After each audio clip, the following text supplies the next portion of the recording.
Come on, son. Raphael's on the track. Come on, son. Come on, son. Come on, son. Hey, y'all. It's Ed Lover. Time for another Come On, Son, the podcast brought to you by CigarsInternational.com. Big shout out to my man, Fire Marshal West. Don't forget to go to CigarsInternational.com. And if you go there and put in my code when you get ready to check out, you'll get 10% off your entire order. That's ED10OFF. ED10OFF, CigarsInternational.com. ED10OFF. So the other day, in Chicago, where I currently I'm on the mornings of 104.3 Jam, Chicago's number one for throwbacks. I was on the air, and one of my immediate superiors came in, music director Eric Bradley, and he was like, "Hey, Wendy Williams is in town." And I was like, "Oh, wow, Wendy's here?" And he was like, "Yeah, she's doing something, blah, blah, blah, blah. She was on this station, that station." So I do have a relationship with Wendy Williams. So I called her cousin. I called her husband, Kev. It got Kev on the phone. I was like, "Damn, Kev, y'all in town and y'all ain't come see me and whatever." And he was like, "Damn, Ed, I didn't even know that you were here doing radio." So immediately we set something up, and they're supposed to come over at 11 a.m., but they ended up getting there at 10:15, which was fine with me. And we did an interview. She didn't have a lot of time, but, got what I needed to get out of it. And, they bounced, and they had a spectacular one-on-one with Wendy's audience at the House of Blues that night. And, once she left, I was like, damn, I got a lot of stuff to do. I didn't get to go to the House of Blues, but it started me thinking about what I want to talk about in this podcast. And one of the things I want to talk about in this podcast today is control what you can control, and don't worry about the things that you cannot control. And that's a big, big part of our everyday existence as human beings. We get all upset and discombobulated, and we refuse to live life happy based on something that we have no control over whatsoever. Like, you can only control what you can control, and you cannot control what you can't. Like, it's just that simple in life. Like, God is the almighty power. God gives us grace every day, and every day we wake up, we're lucky to be alive, and we should all say thank you to God or Allah or whoever you worship. But things that's outside of your control is really nothing you can do about it.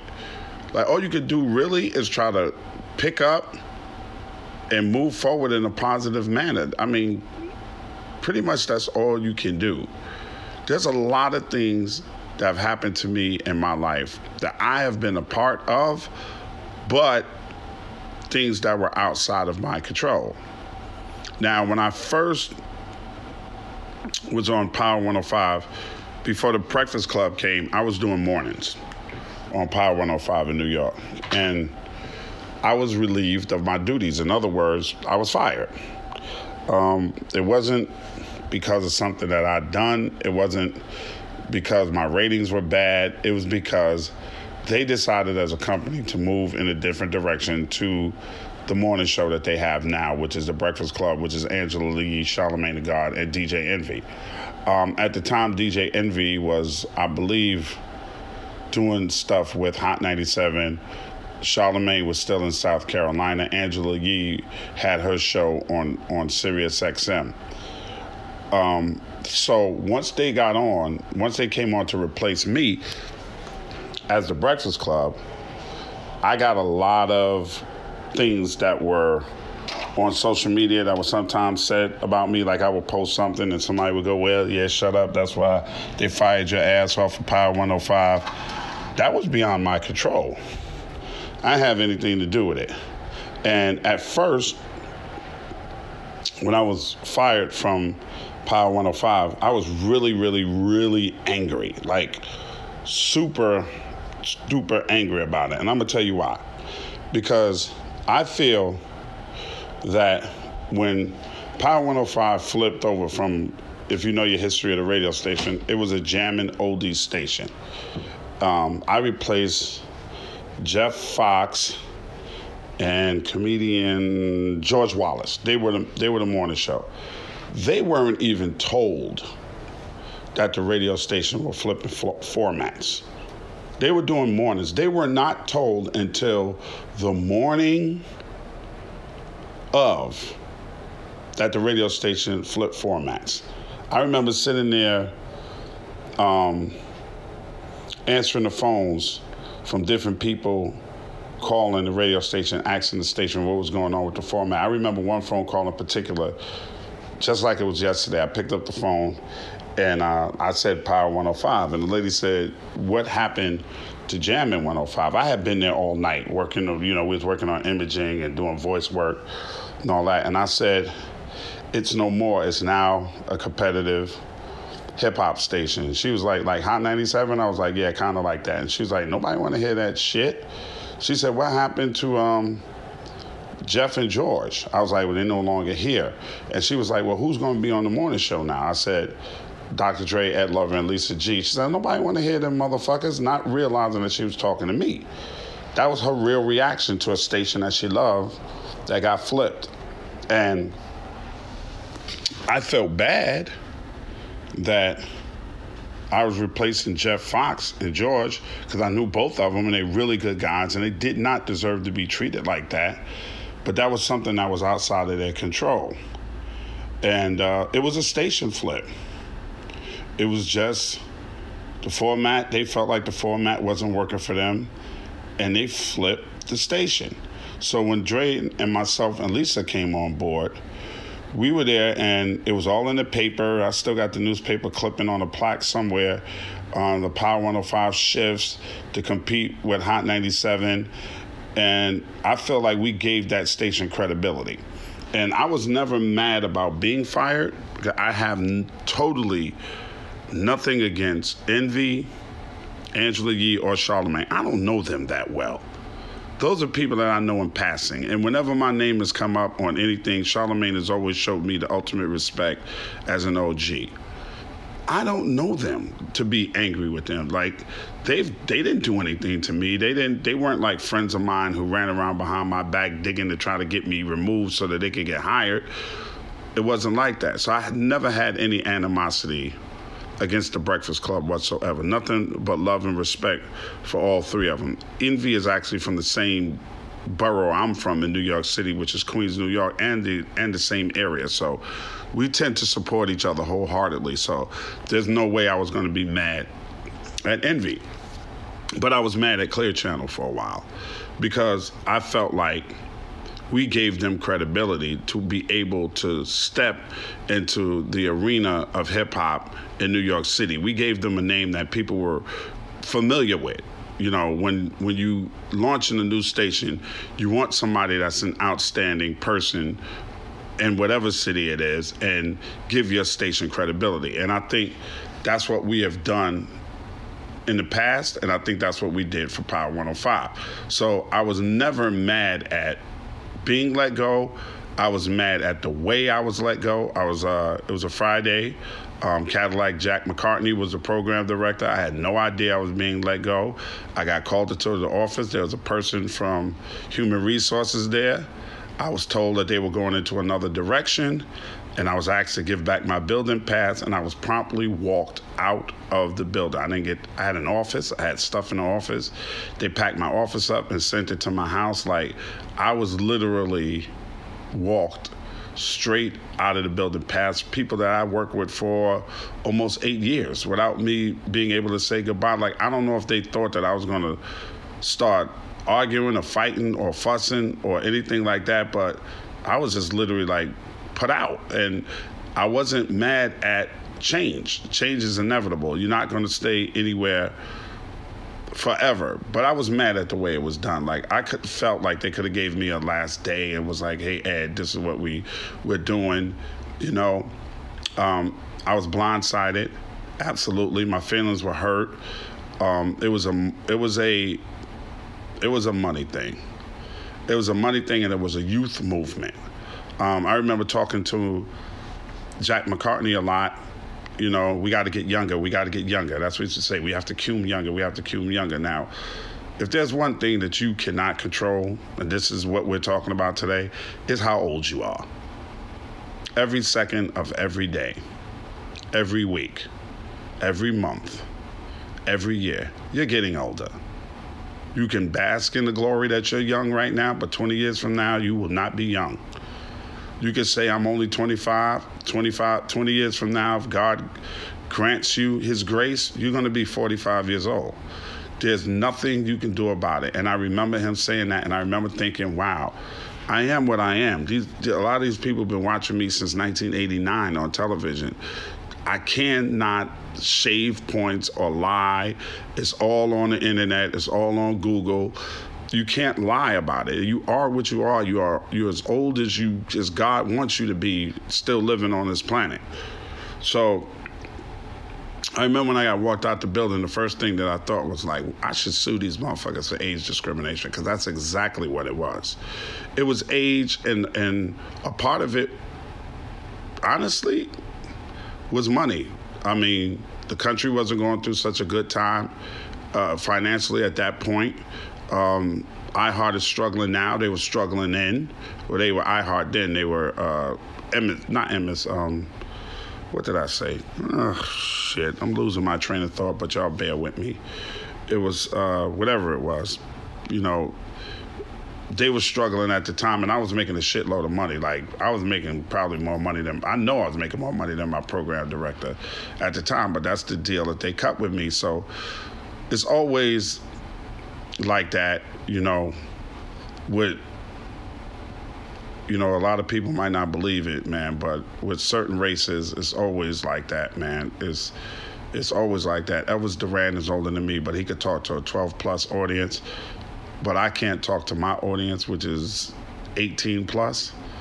He's still at Z100, and he still makes a shitload of money, but it's a problem when I make money and when they feel like they got to cum younger. And a lot of the things that were put in to play for the Breakfast Club is a lot of things that I've been asking for a long time, about being viral, about, you know, there's a lot of things that I thought that I saw the way the trends were going towards social media and stuff, that I thought like, hey, we need to go this way more so than just a radio show. We need to be more viral. We need to be, you know, and there's a lot of stuff that they didn't want to do at the time, but then they implemented once they changed over the morning show. But that was something that happened to me that I was really angry about at the time. And Clear Channel, that's what they were, Clear Channel. They iHeart now. They were Clear Channel then. That at a point in my life, the people that was around me that I knew really, really, really loved me, like really had love for me when I was out of work, those are the people that were like, hey, man, you know, God is going to open up another door for you. You may not be on a financial level that you once were, but God got something in plan for you. It's not up to you. It's not under your control. Control what you can control, and what you can control is yourself and your brand and the things that you do. A lot of the reasons you hear a lot of the older guys, they may come out right. They may go to jail for something, and then they come out, and the young kids like, oh, now you want to preach to us.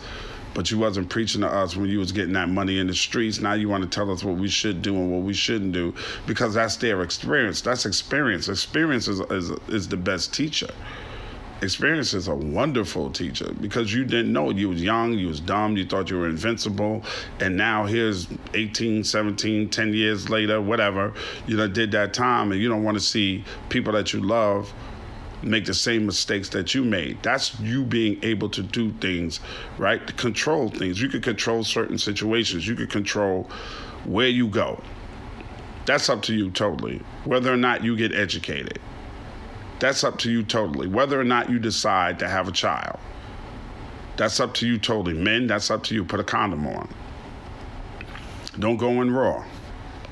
Women, make sure you know who you're getting ready to have a baby with. I don't mean just because you know them for a year. And of course, I know that there's some women out there that get duped, and those are the ones I really feel bad for. The ones that be with a guy 5, 10, 15 years, and he say he wants the kid, and then all of a sudden he switch gears on you. That is something that you can't control either, but you can control knowing somebody before you decide to bring another life onto this planet. Because whether or not you want to admit it, you can say it takes two to tango all day, and we all know that. But the determining factor of whether or not a child was born falls on the woman. So you can control that part. You can control who you lay down with. You can control who you hang out with. You can control who you hang around. You can control what you wear. You can control how you speak. You can control where you go. But certain things are outside of your control. Most of us work, and most of us got bosses.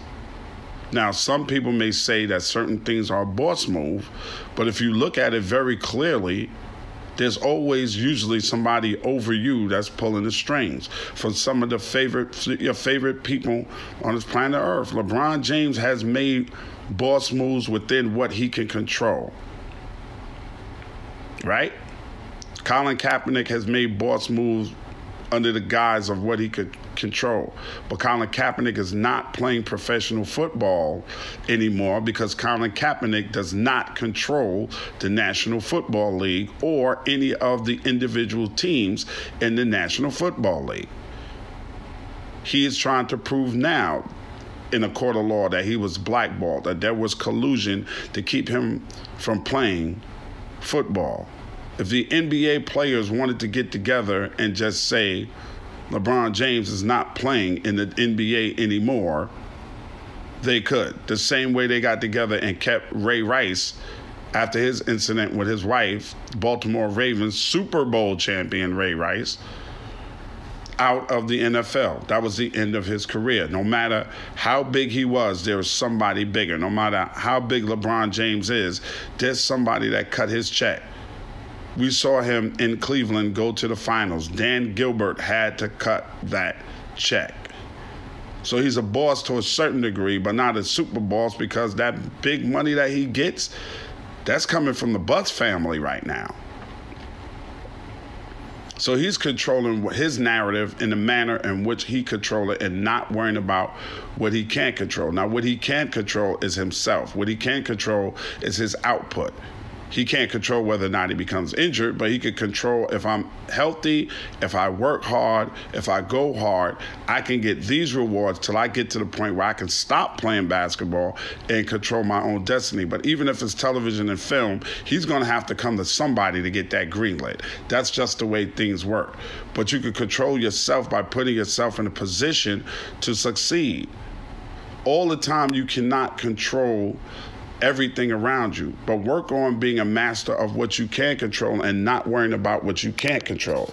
And that's one thing I had to learn when I was fired from Clear Channel. It's another thing I had to learn recently when I was in Atlanta with Radio 1 and they decided not to do the format. And I was mad at them because I invested my time and invested my energy into them, which made me realize, start investing more of your energy into your endeavors and less energy into their endeavors. Not to say that you're not going to go in and do a good job, but you've been around radio long enough to know that when they're done and they don't care about you.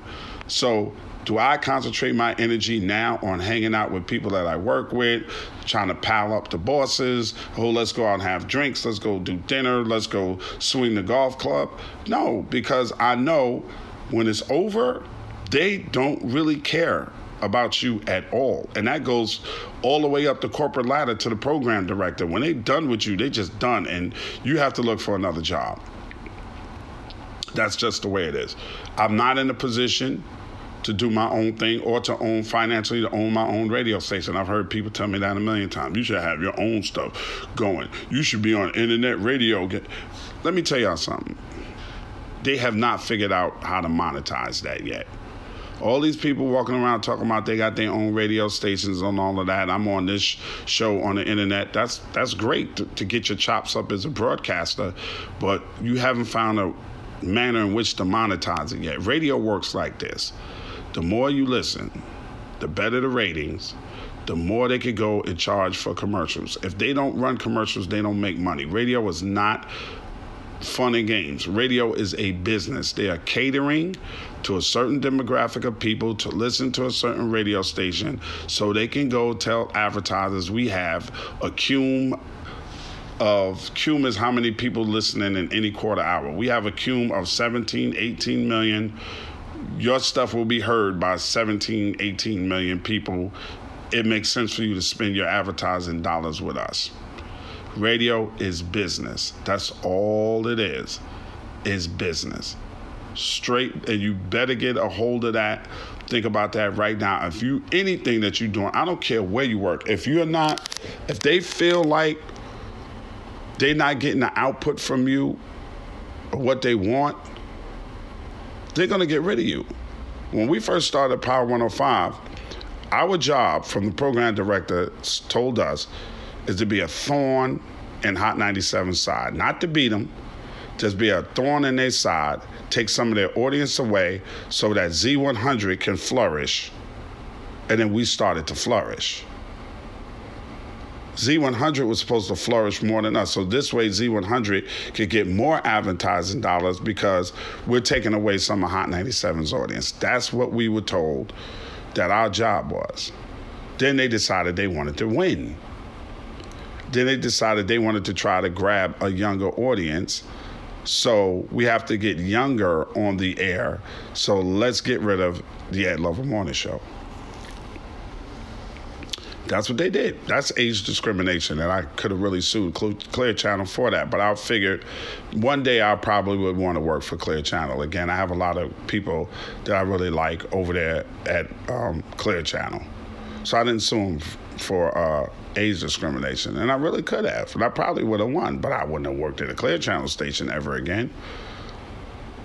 That's fine. I got a great severance package out of them, and I moved on with my life. And like I said earlier, I wasn't mad at the change. I was mad at the way it was executed. I thought it was executed poorly and disrespectfully. But I can't live and dwell and be angry about that forever. You have to move on.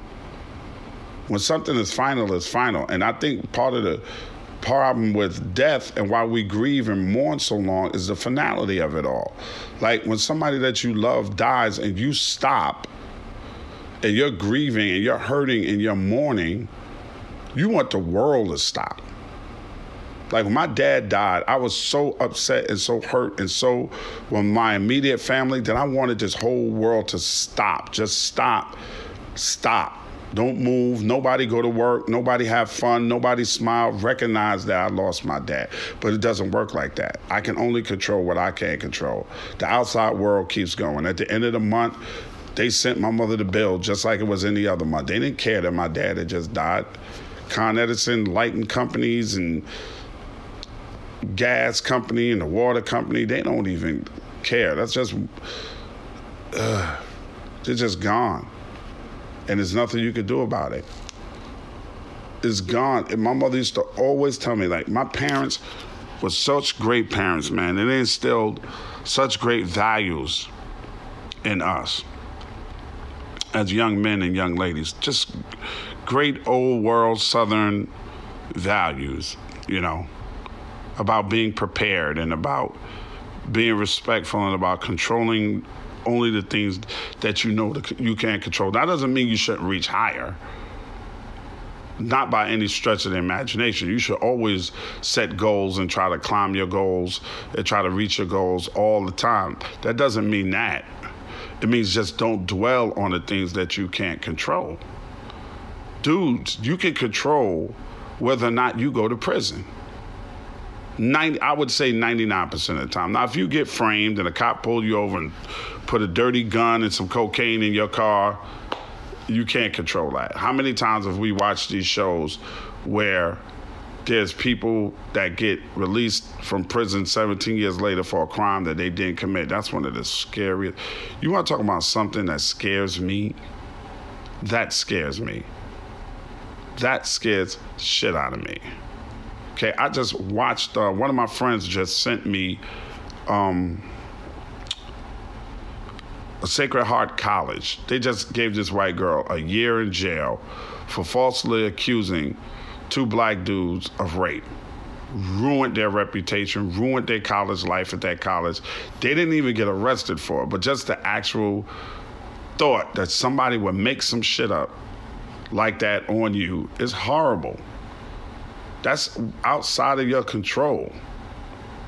Way outside. But if you out here and you trying to if you trying to bust your gun, if you trying to do this and do that, and you're going to be super hustler, who survived that? Like, why aren't you looking at track records? Why aren't you looking at the records of things? Like, you're not going to go out and do polka. I'm about to say polka dot. Shout out to Kwame. You're not going to go out and do polka hip hop and say, I'm going to sell all of these polka hip hop records. Track records show it's never happened. So what really makes you think that you're that good that it's going to make a difference? It's not going to happen. So why would you go out, do the same thing that your predecessors did, and think you're going to get different results? I'm going to murder somebody. I'm going to get away with it. With the way science is right now, you really think so? I'm just going to run up and shoot up the whole damn block, and I'm going to get my street cred up, and everybody's going to be afraid of me, and they never going to find out. Really? I'm going to hustle. I'm going to move keys from cross seas, rolling in MPVs. Every week we made 40 G's. Yo, nigga, respect mine. Here go the click, nah, pow, move from the gate, pow. And I'm not going to jail for it. Really? Really? Who do you know that didn't get killed? Okay? Or go to jail? Who do you know that was name me one person that you know from wherever you're from and you're listening to this, that was a big-time drug dealer or killer that didn't either get killed or go to jail for the rest of their life. Where they at? Those things you can't control. You can't control those things. We can stop the cycle of violence. We can stop the cycle of single motherhood. We can stop all of this shit if we control the things that we know we can control. Some things are outside of your realm. Some things are absolutely God's work and God's work only. Like, come on. Those people that got on the duck boat and they drowned. God bless each and every one of their hearts, but that was outside of their control. You can't control your education. If you want to work hard for it and stop making excuses as to why you're not doing it, you can control it. We procrastinate. I'm one of the biggest procrastinators. Man, when I tell y'all I'm a procrastinator, I am horrible at procrastinating. I'm trying to get better. I admit it. I'm trying to get a lot better with it. But where I'm at right now in my life, oh my God. Sometimes I gotta catch myself like, okay, you said you was gonna do this. When are you gonna do that? When are you gonna stop bullshitting and do it? Because I'll tell myself that I'm gonna do it. I'm just like, I ain't no better than anybody else. And this podcast sometimes is my release, it's my therapy to talk. But I'm not better than anybody else, man. It's just due to the fact that at a certain age, you should learn something. You should be a little bit more knowledgeable than you were before. Like I'm recently have taken my health into my own hands, because I shout out cigarsinternational.com. I'm into the cigar culture, but I do realize that I can't smoke and expect to remain healthy and not exercise, not detox every now and then. Not monitor how much I smoke. I love cigars. But I got friends, man, they'll smoke 4 or 5 cigars every single day. And I'm like, bro, I can't do that. Every day? Every single day? I don't smoke cigars every day. As much as I love cigars, I don't smoke cigars every single day. Even someday I need a break. Today is not a day for me. I got to control my health. I got to control myself. And then you smoking, and then along with the cigar culture is usually a couple of drinks. I'm a scotch lover. There's no secret to that. If you know me, you know I love a good scotch. So a couple of scotches and a couple of cigars. I remember I was telling myself I was only going to smoke one. When I go out, I'm smoking one cigar. And I just couldn't do it. I don't have the control. I just don't have the control. I was like, I'm only gonna smoke one stick, man, and that's gonna be it. And then one always turns to two. One drink always turns to two drinks, maybe to three drinks. I could control that. So I decided, look, man, take your ass and start going back to the gym on a daily basis. And that's what I've been doing for the last 2 weeks, almost 3 weeks now. Just daily, at least an hour, 45 minutes in the gym, not in there trying to compete with the big muscle dudes. They've been working on that for a lot longer than I've been working on myself. But if I steadily go, you start seeing the results and you start hearing the results from people, and you like to hear that, yo, you look good. Like, I love to hear that. I love to hear from people that have been watching me since 91, 92. Damn, Ed, you look great. Like, that's what I want to hear. Not to stroke my ego, but to know that I'm living a healthier, better balanced lifestyle. And that's what it's about. It's not about that I'm not going to stop smoking cigars, period, unless my doctor tells me I have to. But it's about balance. And I can control that balance. I can control it. I think sometimes people uses different things as crutches as a reason why they're not doing what they're supposed to do. It's a crutch, and then that crutch becomes other people's burdens, and people don't want you around. Nobody wants a negative person around them all the time that's just on them all the time for one thing or another. Nobody wants that. I don't care who it is. Like, you don't want somebody that's just on you all the time. You ever have one of those friends that is just fucking negative as fuck? Like, every time you talk to them, they're never happy. It's always something wrong.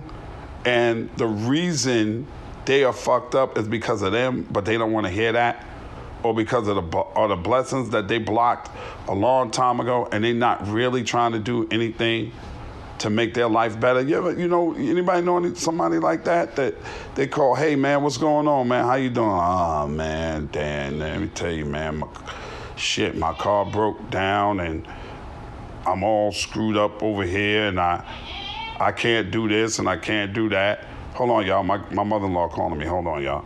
Yeah, Ma? All right. And it's this, that, and the third, and somebody's downstairs at my door. I'm actually doing this podcast from home because I couldn't get into the studio. Said somebody rang the bell. So what I was trying to tell you is, it's just that constant irritating person that that we all know, that constant Debbie Downer. People call them a Debbie Downer. You don't even want to be around them. You want to go out, you want to have a good time. They never have money. They don't budget correctly. So when you see them doing dumb shit, then you want to speak on it, but they don't want you to speak on it because you're supposed to be my friend and you're supposed to always agree with me. That's not what friendship is. They don't control what they can control. They leave it up to whatever. They just throw this shit up in the air, and then when it gets fucked up, yo, man, can you let me hold $600? Or could you let me hold this? Could you let me hold that? Could you do this? Could you do that? You know what I mean? And you don't want to deal with that type of person at all. Hold on, y'all. I gotta go see what's going on here at home. Hold on. All right, y'all. Back to what I was saying here. So, you cannot change things that are just above you, but there's a lot of stuff that is around you that you can change. So I was talking about the person that will go out, their birthday come, they're gonna spend $1,000 or $2,000, knowing that that's not money that they have to spend like that, but it's my birthday. All right, you could do something reasonable on your birthday.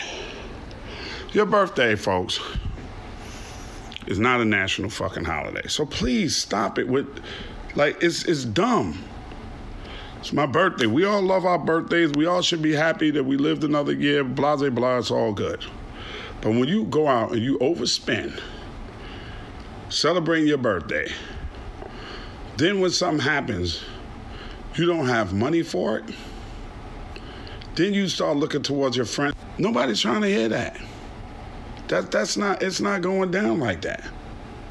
Ain't nobody trying to hear your sad ass sob stories, because when we were doing our studying, when people were in college, you was chuckling and laughing and doing your thing and ignoring the fact that you should have got yourself better educated to put yourself in a better position to enter the workforce. You ain't want to hear that. Now that people are doing better, you want to lean on them. You want to lean on mom. You want to lean on dad. You want to lean on your aunties. You're leaning on your grandmother for money. That shit, it shouldn't even be like that. You don't want to spend your money. There's a lot of people out there like that too. They don't want to spend their money, but they will spend your money. So you learn, like I've learned over the course of a period of time, to say no without excuses. No. I'm not giving you shit. No. Fuck who you are. I'm not giving you, man, you're supposed to be my man and all that. Nah, B. I'm not giving you no money, because first of all, you don't know how to get this shit back. So I'm controlling what I know I can control. And what I can control is my money. Y'all see where I'm going here? I can control my financial situation.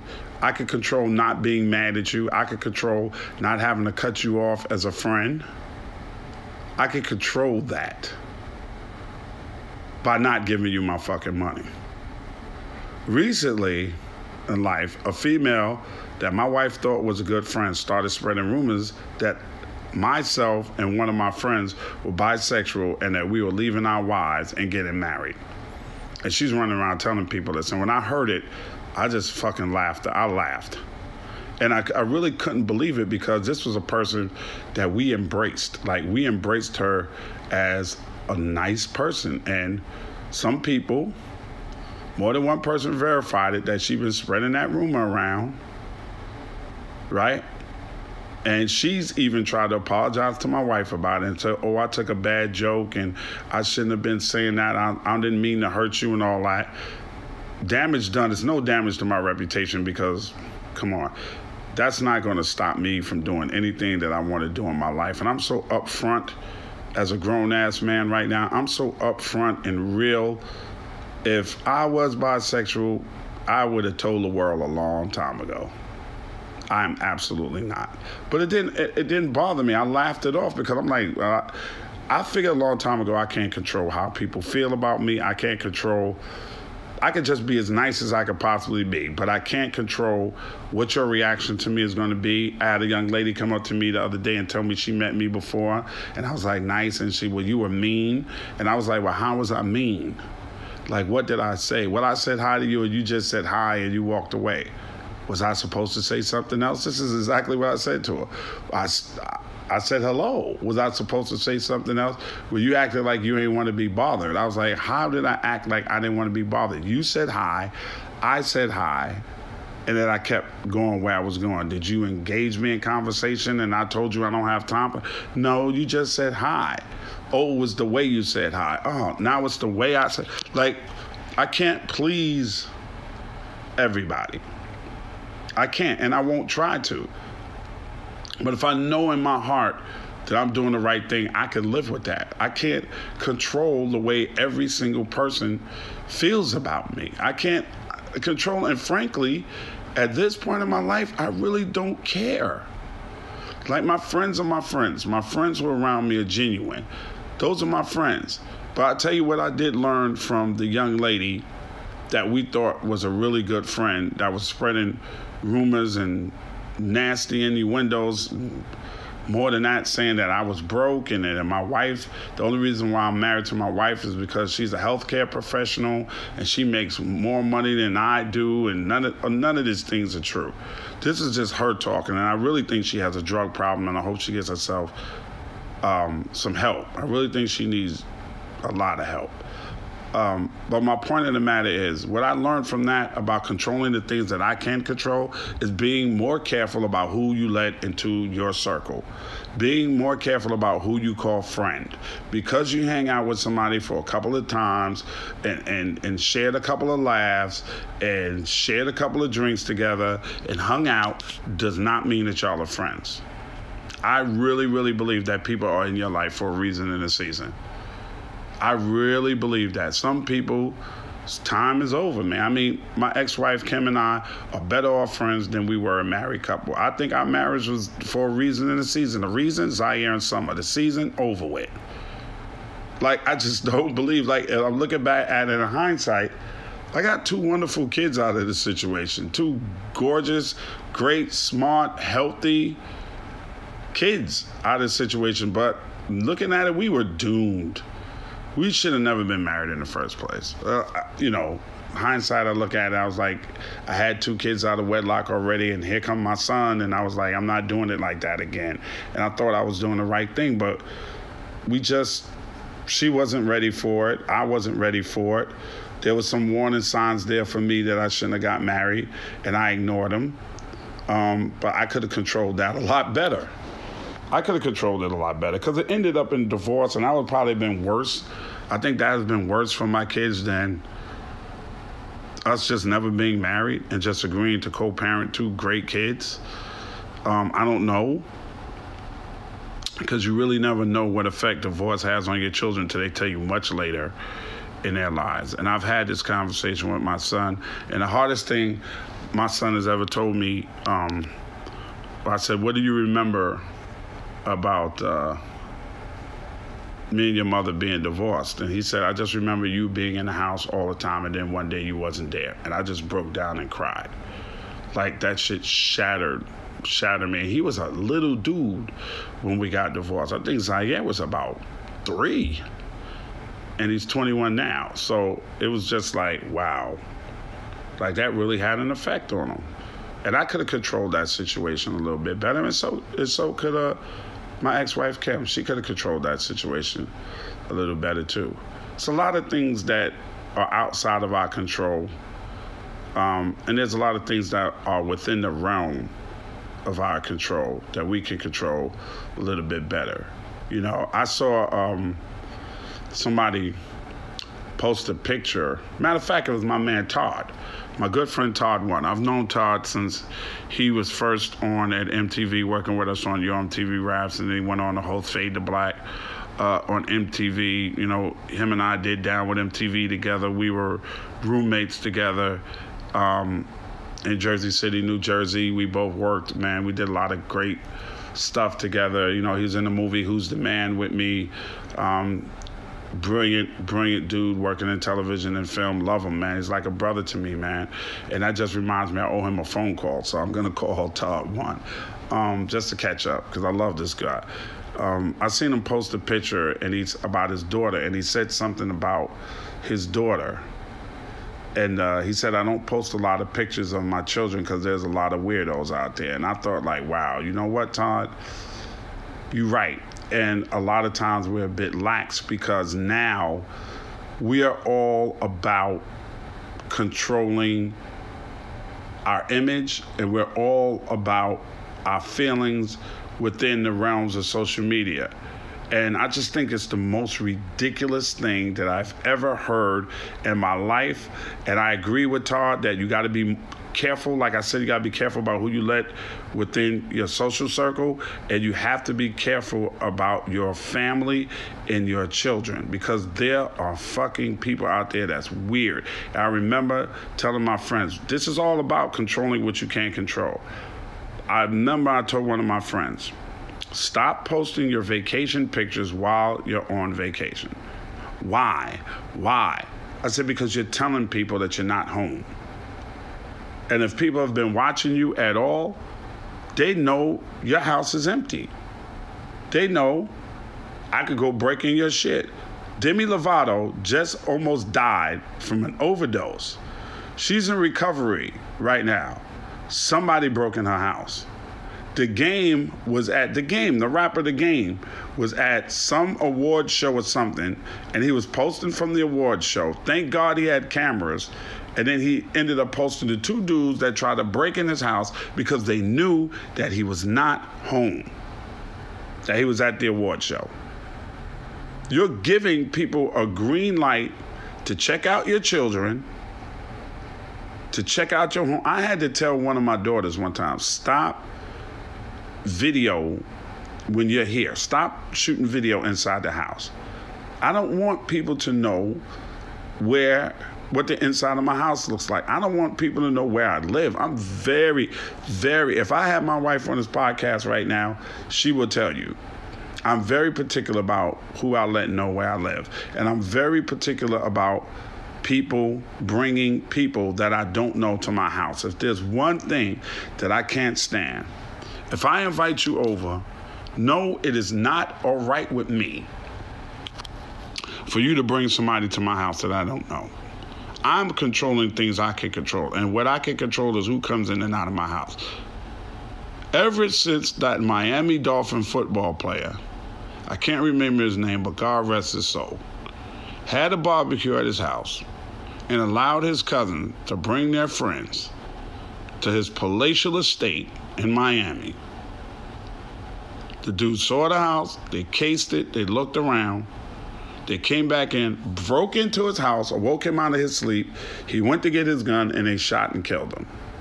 All because he opened up, well, they caught the dudes, thank God, but all because he decided to open up his home to try to be inclusive to his family and his family's friends. That's a narrative I control. I don't want nobody at my house I don't know. Let me tell you something. When I was living in West Orange, New Jersey, before we moved to where we live at now, I had a really beautiful house in West Orange. Beautiful, beautiful house. Sold it back to the bank when we moved and came south. Beautiful, beautiful house. 6 bedrooms, 5.5 bedrooms, almost 4,000 square feet. One day I come home. I'm chilling. I walk in the house. My wife and her girlfriend are sitting in the kitchen at the granite countertop. This house was fucking late. I'm not even gonna lie. This is a beautiful ass house, right? Cherry wood cabinetry, you know, I'm talking everything. I mean, I bought this house from the builder. The guy had gutted it out and he rebuilt the whole entire house. Like Italian marble floors in the kitchen, house was laid. And we did a great job. My wife did a great job decorating the house too. So they're in there and they're looking at costume jewelry and, you know, it's my wife and my wife's friend and I know her very, very well. She's one of my wife's closest friends. And then a female's showing them this, that, and the third. And so I just say, hey, ladies, how you doing? Kiss my wife, say what's up to my homegirl, introduce myself to the other young lady. And I go upstairs. I get upstairs and I call my wife on her cell phone. And she answers the phone and I say, hey, can you come upstairs for a minute? And she comes upstairs and I say, who the fuck is that in the kitchen? And she go, oh, it's so-and-so. That's such and such a friend. She just came over to show us some of her jewelry. And I'm like, why can't you go over to her house and see her jewelry? Why does she have to come over here? I got plaques from No Way Out, from Diddy, from Jay-Z, from Busta Rhymes, from the Fugees. I got plaques on my walls. I got pictures on my walls. I got the latest, greatest technology on the walls and you know, televisions, and I have jewelry in the house. Always kept a weapon in the house, but I got shit in this house. I don't want somebody walking out saying that they were at Ed Lover's house, telling somebody else, even if it's not malicious. I didn't live in a gated community at the time, so it ain't hard to find.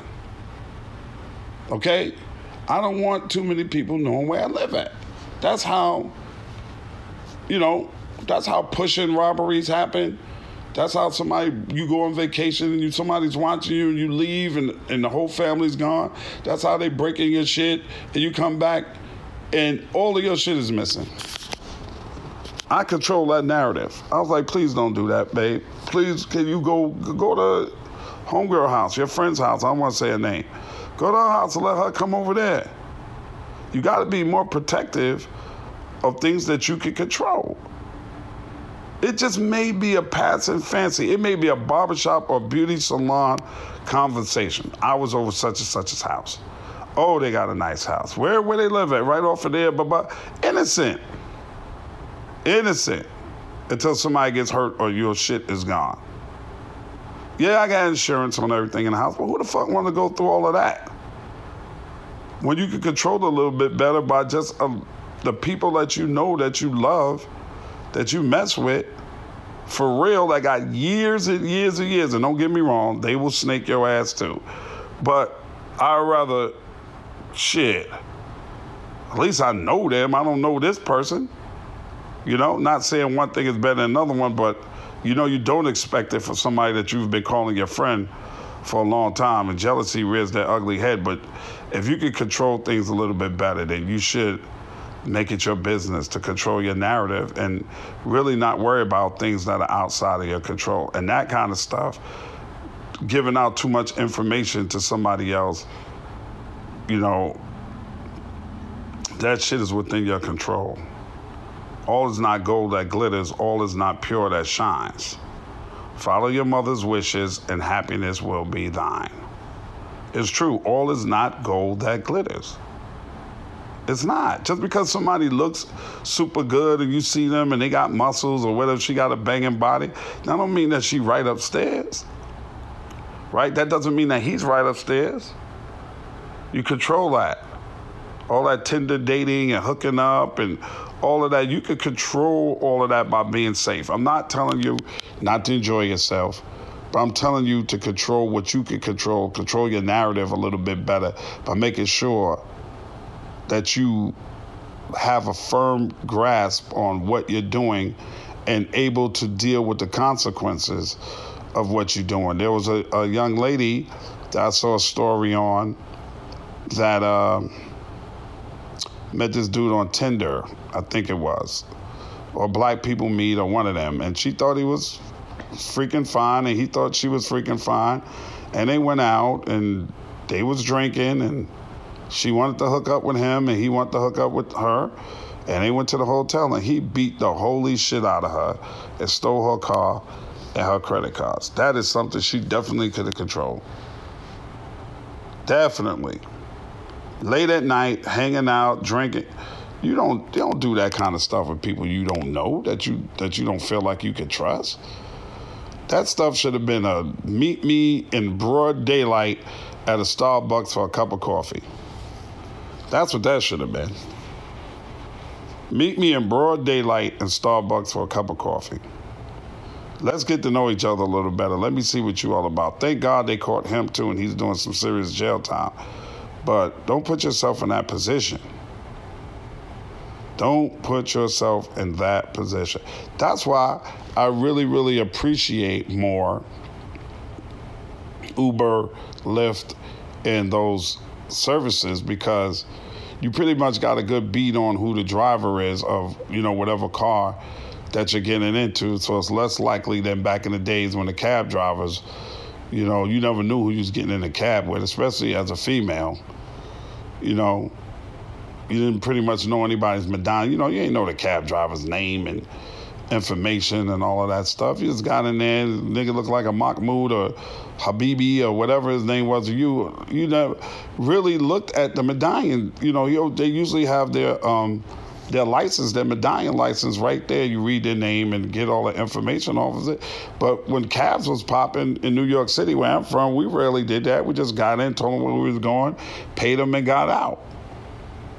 You know, at least with Uber and Lyft, you pretty much have a whole profile on your driver, and if something happens to you because of that driver, you can go back, you know, to Lyft or to Uber, and they'll tell you who that person was, as long as they're using a real name. I'm not saying that it's all scientifically sound in fact, but I feel like you have a better chance, especially as females, when y'all go out and y'all have a good time, y'all dress provocatively, and you get a little tipsy.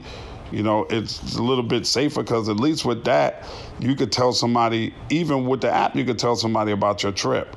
You could share your trip with somebody that's either at home waiting on you, and tell them, they'll see who your car driver is and everything. If something happens to happen to you, unfortunately. So that's like you having a better control over what you're doing. You're having more control over the things you do. Like some things, man, it's just unexplainable to all of us. You get on a plane, everybody's happy, the plane crashes, everybody dies.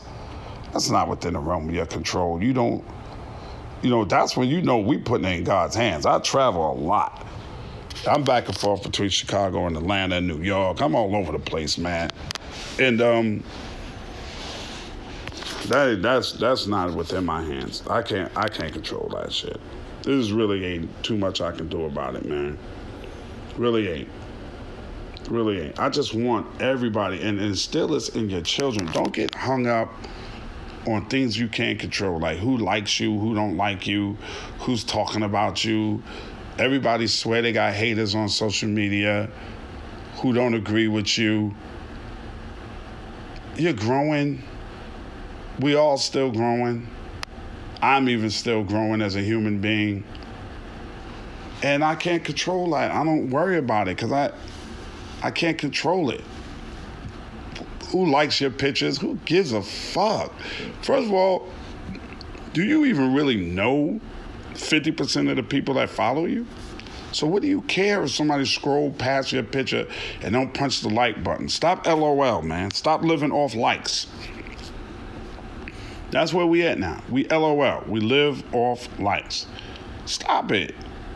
Knock it off, man. Control the narrative that you can control in your life and stop worrying about what you cannot control. God has got you covered, okay? If you fuck up, you fucked up. Own it, move on, be better. That's controlling your life. That's controlling your life to the degree where you can control it. Now, your destiny is in God's hands. Your everyday is in your hands. If you want to be a better person, be a better person. Stop procrastinating. If you want to do this, start doing it. Stop procrastinating. Stop blaming everything on somebody else. That's not their fault. Well, you ain't even take any of the responsibilities for what you do. Control your narrative. Control it. If you messed up, you messed up. We all make mistakes. That's obvious. Nobody's free from sin, right? Nobody. Not a single one of us. All even. Straight across the board. But man, listen. Listen. Don't do that to yourself, man.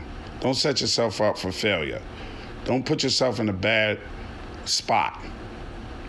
Don't do that. Just work hard and have a happy fucking life, man. Don't be reckless. Control what you can control. Don't put yourself out there so far. And then you got to be the one that running around telling somebody else about why you in a wheelchair or whatever have you right now. And you cursing God for it. And God is looking at you like, I gave you a certain amount of control over your own life. I gave you the opportunity to not get high and get drunk and drive that car. But you chose to take the opportunity. I gave you an alternative. Taxis, Lyfts, Ubers, all that. I gave you a different way. Call somebody and have them come pick you up. And you mad at me because you crashed into a tree? Are you paralyzed now from the waist down? You mad at me? You knew that they were shooting on that corner all the time, but you decided to go over there and go in the back of that store in the gambling spot? And you mad at me because you got shot? You mad at me. You decided to put that dress on with no bra and a G-string on, and you decided to walk down that scary-ass block, and you mad at me because they chased you down that block? You really mad at God? Because some guy grabbed you by your ass or stuck his hands up in your crotch? You mad at me when you could have controlled the narrative by not wearing that shit in the first place? You mad at me because guys keep grabbing on you, but you got your ass hanging out the back of your dress. So you mad at God and everybody else when you put yourself in that position. Don't put yourself in that position. Control your narrative to the best of your ability and do the freaking best that you can. Because that's all, at the end of the day, that's all any of us can do, because the rest of it is absolutely in God's hands. We don't know when we're born. We're going to be born. We don't know when we're going to die. My mother is 80 years old. I know a lot of you probably listening got parents older than that. And she thanks God every day and lost every single one of her brothers and sisters and both parents and my father. All gone. But my mom is living her best life. And my mom was really that kind of a person that really took responsibility over her own and her children and really tried to control her narrative to the best of her ability. She's very careful about what she did. She's very hardworking, very diligent, very smart, and had a great life, but not a reckless life, but a great life. That's all I'm saying to you. I'm Ed Lover. This is Come On, Son. I get the fuck out of here with that. This episode of Come On, Son, the podcast, is produced and engineered by co-executive producers Kimana Paulus and Krista Hayes. Recorded at Mean Street Studios in downtown Atlanta, Georgia. This is an official Loudspeakers Network podcast.